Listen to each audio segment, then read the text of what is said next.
வணக்கம் ஐடியா நண்பா நண்பீஸ், நான் உங்களில் ஒருவள் ஜேகே. நம்மளோட ஜேகே கிரியேட்டிவிட்டியில குழு உற்சவ் 2.0 சீரீஸ் தான் போயிட்டு இருக்கு இப்போ.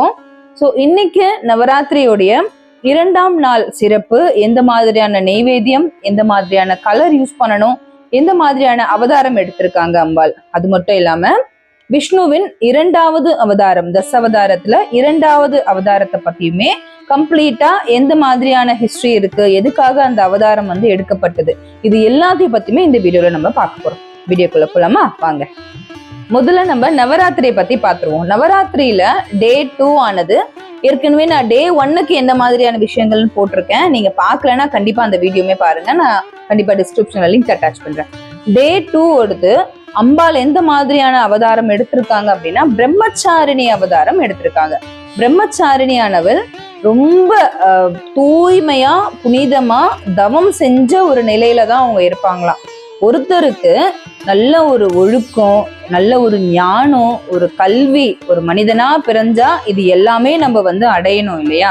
ஸோ அதை குறிக்கிற விதமா தான் இந்த ஒரு அவதாரமானது இருக்கு, பிரம்மச்சாரிணி அவதாரம்.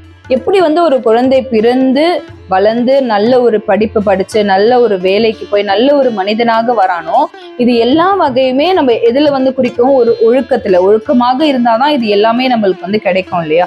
அந்த மாதிரி அந்த ஒரு புனிதத்தை உணர்த்துற விதமா தான் இந்த அவதாரமானது எடுக்கப்பட்டிருக்கு. ஸோ இந்த அவதாரம் ராஜராஜேஸ்வரியா அம்பாளை நம்ம பாவிச்சுட்டு வணங்கிட்டு வர்றோம்.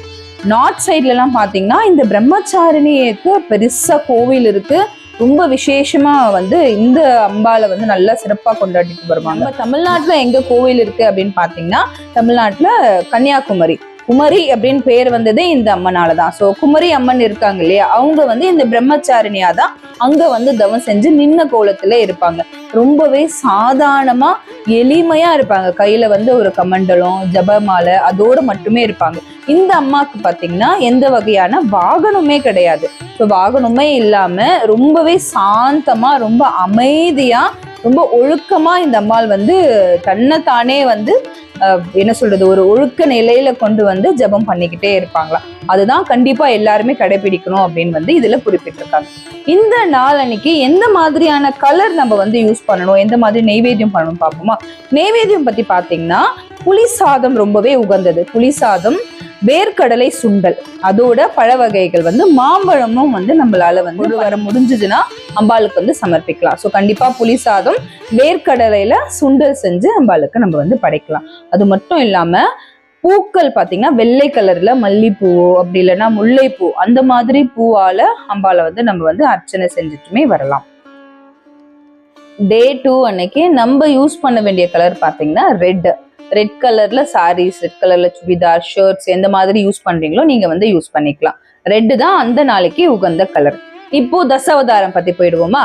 தசாவதாரத்துல விஷ்ணு 2வதா எடுத்த அவதாரம் பாத்தீங்கன்னா கூர்ம அவதாரம்.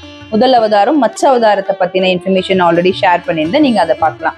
ஸோ 2வது அவதாரம் கூர்ம அவதாரம். கூர்ம அவதாரமானது ஆமையோட வடிவத்துல மகாவிஷ்ணு இந்த அவதாரத்தை எடுத்திருக்காங்க.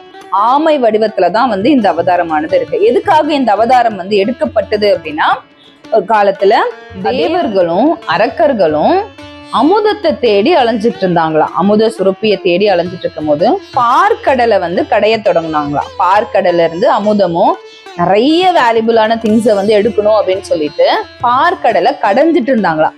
அவங்க கடையிறதுக்கு மத்தா பயன்படுத்திய மலை என்னன்னா மந்திர மலை. அந்த மலையவே மத்தா தேவர்களும் அசுரர்களும் கடைஞ்சிட்டு இருந்தாங்களாம். அப்ப அவங்க கடைய என்ன ஆச்சா, அந்த பார்க்கடலிலே அந்த மந்திர மலையானது முழுக ஆரம்பிச்சிருச்சான். அப்படி மூழ்கிட்டே போகும்போது எப்படி கடைய முடியும், எப்படி அமுதத்தை எடுக்க முடியும்?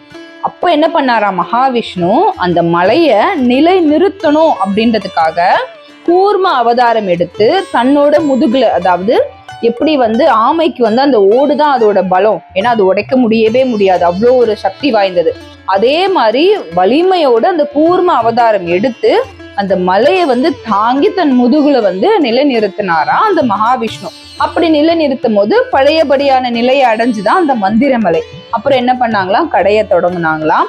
கடையும் போது அமிர்தமும் நிறைய வகையான பொருட்களுமே கண்டெடுக்கப்பட்டுச்சாம். ஸோ இதுக்காக தான் இந்த மாதிரியான கூர்ம அவதாரம் எடுத்திருக்காரு பெருமாள். ஸோ இந்த அவதாரம் எதை நம்மளுக்கு குறிக்குது அப்படின்னா, நம்ம நிலையா இருக்கணும், எந்த ஒரு சூழ்நிலையிலுமே ஒரு விஷயத்த நிலைநிறுத்தி இருக்கிற ஒரு பகுதியா நம்ம இருக்கணும் அப்படின்றத ரெப்ரசென்ட் பண்ற மாதிரி தான் இந்த ஒரு அவதாரத்தை அவர் எடுத்திருக்காரு. ஸோ இன்னையோட வீடியோல Day 2 கொலு செலிப்ரேஷன் என்னென்ன மாதிரி பண்ணணும், அது மட்டும் இல்லாம தசாவதாரத்துல கூர்ம அவதாரம், 2வது அவதாரமான கூர்ம அவதாரம் எதனால எடுக்கப்பட்டது, எது அது குறிக்குது அப்படின்ற ஃபுல் டீட்டெயில் பார்த்தோம். கண்டிப்பா இந்த வீடியோ உங்களுக்கு ஹெல்ப்ஃபுல்லா இருக்கும். ஷேர், லைக் அண்ட் கமெண்ட் பண்ணுங்க. முடிஞ்சா உங்களோட ரிலேட்டிவ்ஸ் ஃப்ரெண்ட்ஸுக்குமே ஷேர் பண்ணி விடுங்க. நெக்ஸ்ட் வீடியோல சந்திக்கலாம். தன்யவாத். நான் உங்களில் ஒருவள் JK.